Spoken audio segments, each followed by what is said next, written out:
7-10. That is where this team sits right now, and I need you to really let that sink in for a second because it is not the record that is the problem. 7-10 is survivable.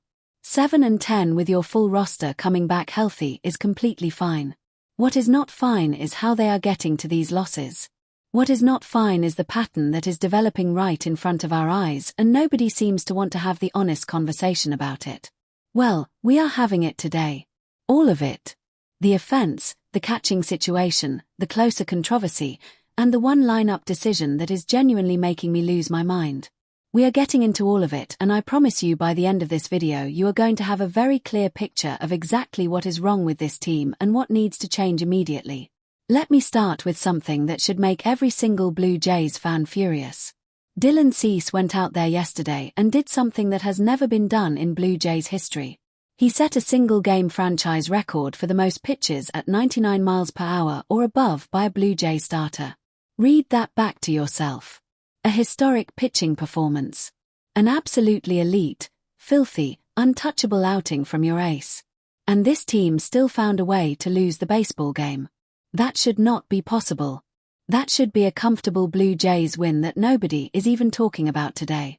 Instead we are sitting here dissecting another loss and asking the same questions we were asking last week. When that starts happening, when your best pitcher in the world gives you everything he has and you still come up empty, that is not bad luck anymore. That is a problem that lives inside this roster right now. And look, I am not standing here pretending the injuries are not real. They are absolutely real. Springer is out. Barger is out. Alejandro Kirk is out, and Kirk is honestly the biggest one of all because the drop-off we have seen defensively behind the plate since he went down has been genuinely shocking. Brandon Valenzuela had a rough game yesterday, and I want to be fair to him because he is a rookie.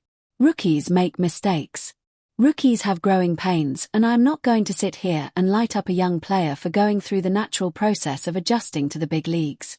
But the reality is the catching defense since Kirk went down has cost this team at minimum 2 wins already this season. 2 wins that they will never get back.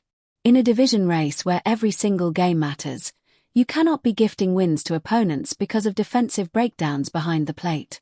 But here is the part that I actually want to push back on a little bit because I have seen some takes going around suggesting that this team simply does not have enough talent to score runs with these injuries on the roster. And I hear the argument.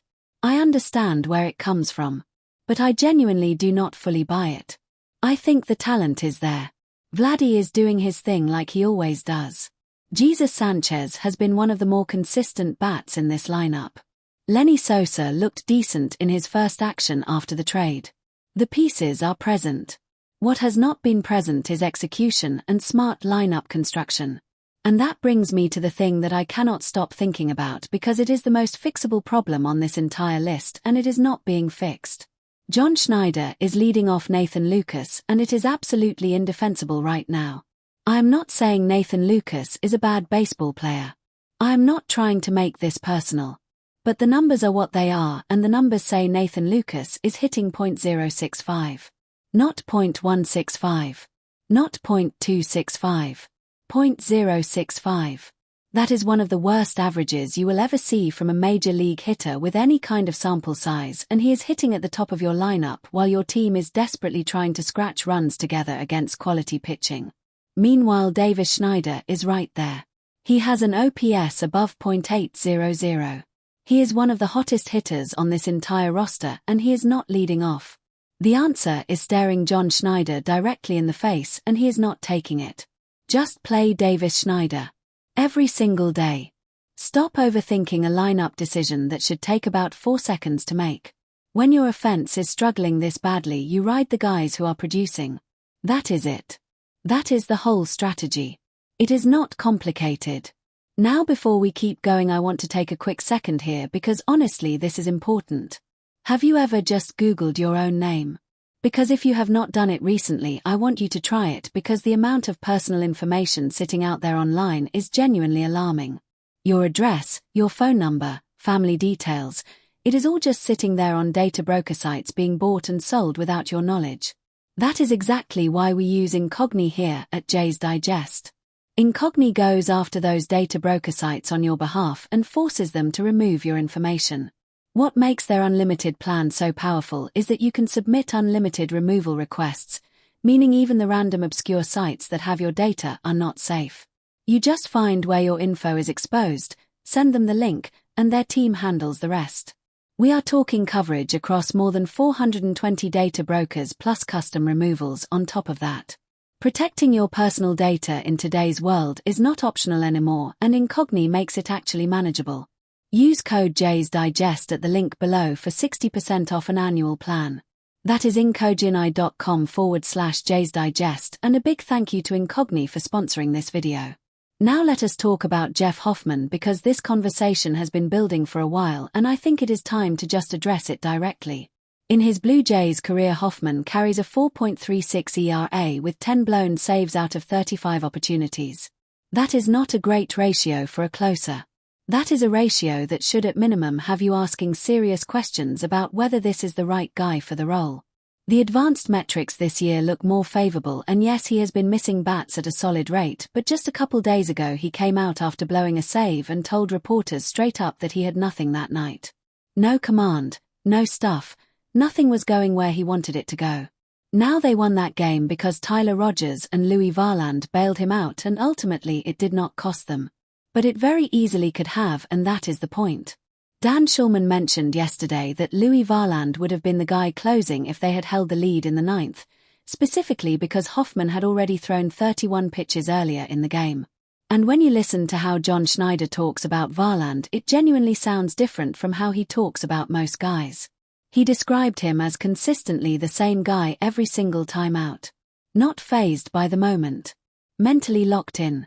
Doing his own thing regardless of the situation. Those are exactly the qualities you want from a closer. Those are the words you use to describe a guy you trust completely when the game is on the line. So the question I want every single one of you to answer in the comments right now is this. Should Louis Varland be the closer going forward? Because the case is building, and it is building fast. The one genuinely good thing happening right now is the Trey Savage update, and it is an encouraging one. Arden Zwelling reported that Savage looked like himself in his rehab start with the Buffalo Bisons, going 4 1/3 innings, throwing 71 pitches, striking out 5 batters, and most importantly his fastball velocity was sitting right where it needs to be. That is exactly what you want to hear. This rotation outside of Gaursman and Cease has needed another reliable arm badly, and Savage coming back healthy and sharp changes the calculus significantly.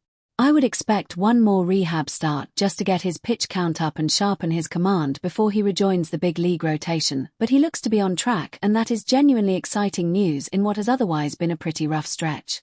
The bottom line is this. The Jays are not a broken team. They are a banged-up team with some correctable problems and a brutal stretch of bad luck mixed in. Get Springer back. Get Kirk back. Get Barger back. Put Davis Schneider at the top of that lineup every single night.